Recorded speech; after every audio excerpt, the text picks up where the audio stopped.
What you're hearing there is air raid sirens in Israel warning of another Iranian missile barrage today, reportedly hitting 3 areas, including Tel Aviv. Earlier today, Iran also launched missiles near residential apartments and office buildings in southern Israel.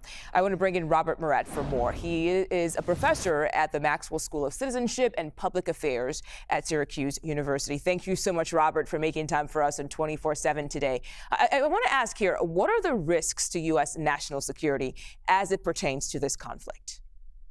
Yeah, great question, Moog. I would say probably the biggest risk is the duration and the scope of the conflict and the potential that it has for expanding beyond the current parameters in terms of the exchange between the Israelis and the Iranians. And there's a lot of concern across not just the region, but I think across the globe for something that could extend beyond the current exchange for air attacks back and forth that the two countries are having.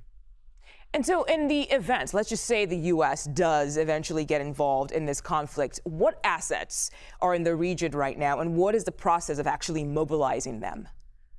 There's already a significant number of U.S. assets in the region, as I think most people are aware of: air, ground, and naval.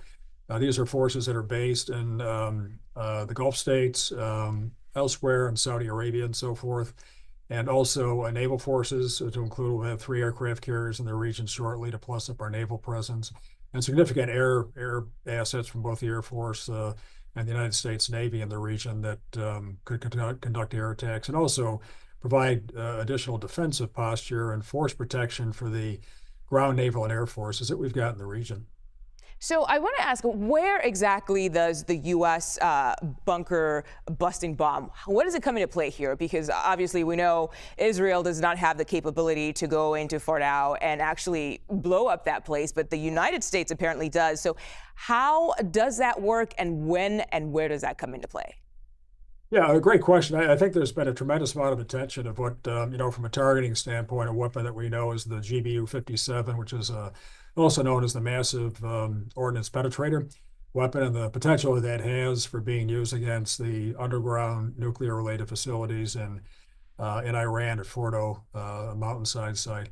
Having said that, a word of caution: I would, not want people to believe that if the United States uses this weapon against that specific target, it's going to solve the whole problem and bring to a screeching halt the nuclear program such as it exists in Iran. It is a tool in the toolbox. It's a very impressive weapon that can make a big deal of difference.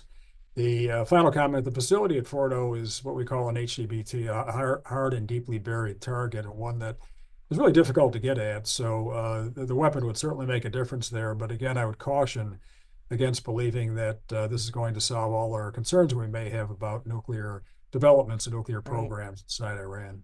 Yeah, caution is always important, especially when it comes to conflicts with another nation. Robert Murrett with Syracuse University, thank you so much for your time. We appreciate your insight today.